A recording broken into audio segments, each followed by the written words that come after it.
Om. 10 Commandments, Principles of Arya Samaj, Part 7. The second principle, the one adorable, Section B. Merciful and just. He fears none and hates none too. In his love, he combines the apparently opposite virtues of justice and mercy. He is merciful in that he provides for the souls all sorts of physical material with which to work while they live, and by means of which to get the fruits of what they do. Apart from what falls to their lot as the reward of their actions, there are divine gifts such as air and water, heaven and earth, the starry world above, the green fields below, which every individual, irrespective of what merit he has earned by his actions, enjoys. He would not be God if he were capricious in the dispensation of his gifts. Those who associate with mercy the power to withhold reward, which they erroneously call free will, may find some difficulty in accepting this conception of the merciful. We believe his mercy is eternal. It does not change. In adding to the common fund of blessings, additional joys and sorrows for individuals, commensurate with their actions. The Provident God is strictly just. Our repentance after sin lessens the rigidity of the tendency towards evil, which every perpetration of sin engenders and later strengthens. They hope to escape from punishment. The very idea that such a thing will happen weakens moral stamina. The courage to face the consequences of what we have done in an indispensable part of moral strength and spiritual fortitude. The very justice of God is his disguised mercy. It is justice that manifests itself in the concrete shape of law, and it is on the face of it, the law, that uplands the universe both physically and morally. Omnipotence defined.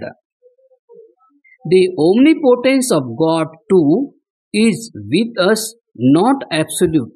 He can do all things that agree with his nature as God, and in doing them he requires no extraneous help as God. The laws of God are immutable, as does not practice capricious mercy. If we substitute cannot for does not, we seem apparently to restrict his power, while in reality we raise the conception of his nature above freaks, inasmuch as we think of his justice as justice absolute and natural. The handicap which appears immediately to be placed in this way on his will is in fact recognition of the unchangeableness of his nature.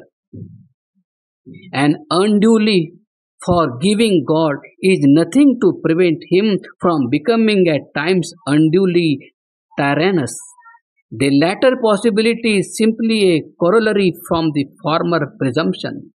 His mercies, if simply whims, will lack a uniform reliable rule to guide their dispensation. The very backbone of mortality, namely the faith on the one hand that the good we do is properly requited, and the fear on the other that the evil we commit is adequately punished, will be instantly broken. If we once succumb to the presumption that prizes and punishments are regulated not by the desert of the recipient but by the whimsical will of the judge, justice without a code is an untenable supposition even in the limited affairs of human life. Extend the conception to the affairs of the whole universe, and the impossibility of any theological position other than that of the Arya Samaj will be quite apparent. Maker, not creator. In the matter of making and unmaking the universe, too, the eternal laws of integration and dissolution with which alone the conception of an eternal designer can be formed regulate the process of Srishti and Pralaya. What to a cursory observer will appear to be God's inevitable necessity is in truth God's unchangeable will. With the truly great, duty and privilege are synonymous terms. In the case of God, these terms become absolutely interchangeable. Their synonymous charter is absolute. For what are the laws? Working symbols of wisdom divine. That they are inviolable signifies the absolute perfection of that wisdom. Under this conception, no miracles, either human or divine, are thinkable. Whatever takes place in the world of beings happens in the course of nature. Prodigies are a proof of the limited vision of the observer, a result of his incomplete knowledge. The effect on the mind of the believer of his conviction of God's willfulness, if such a perverse doctrine could be believed in, would make him either willful himself or weak. For the possibility that the results he aims at achieving by obeying the laws of God may be upset by a small freak of what he erroneously regards as will divine, will rob him of the spirit of all confidence in the potency either of laws or of his faithful observance of them. Meditation and prayer. Parameshwara is thus a unique conception in the religious creed of the Arya Samaj. Belief in him fortifies the soul, while for realization of him within one's self, prayer and meditation are recommended to be performed at the hours of both morning and evening. The equitable God of the Arya Samaj will not, because of our outward flattery of him, be inclined to show us extra favor. His inherent bounteousness and mercy leave no room for whimsical addition to them. Our constant prayer, dignified and sincere as all prayers in the Vedas are, makes our resolve adamantine. Before putting forth practical exertion for the achievement of what we should righteously have, we place ourselves in communion with the Supreme Soul, the source of righteousness.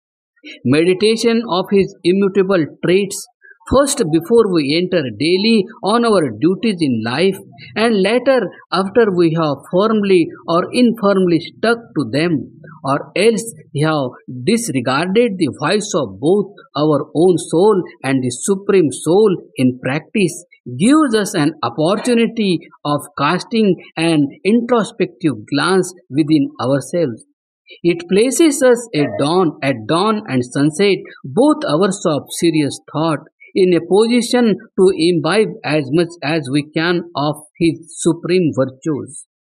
Constant progress on the path of godness, in accordance with the well-known adage, as a man thinketh, so he becometh, is the goal of meditation and prayer, which conjointly we call Sandhya.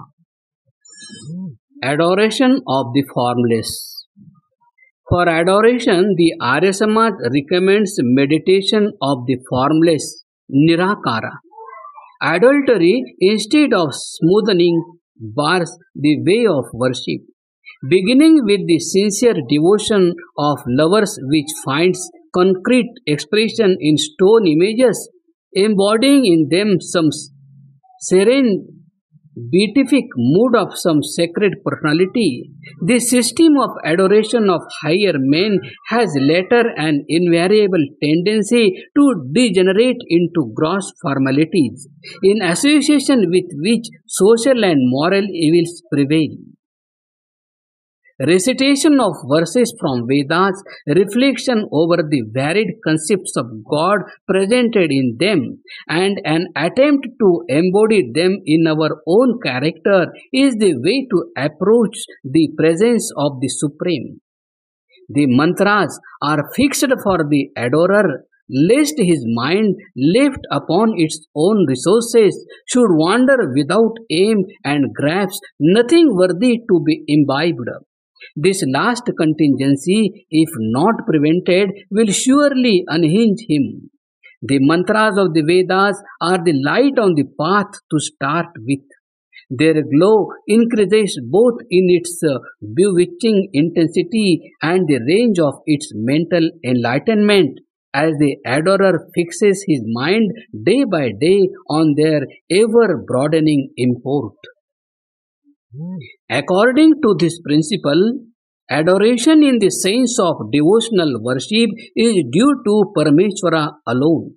No man or animal, or for that matter any other creature, can take the place of Parameshvara. Nor is Parameshvara himself believed to be born in the form of one. Incarnation of God is thus an untenable doctrine under the creed of the Arya Samaj. So is adultery and fetish worship. God of the Arya Samaj is infinite. He is personal and therefore no vague or visionary being. He knows no forms and is therefore above comprehension. You meditate on him, his personal character affording the basis for meditation. This meditation never ceases, as the formless ever widens the scope of the meditative exercise and it eludes the attempt at full grasp. The felicity of meditation is inexpressible, and yet there is always a hankering after more. The thirst is unquenchable. Its ever increasing intensity is, strange as it may seem, in its very growth, a balm infinitely soothing to the soul. Continued.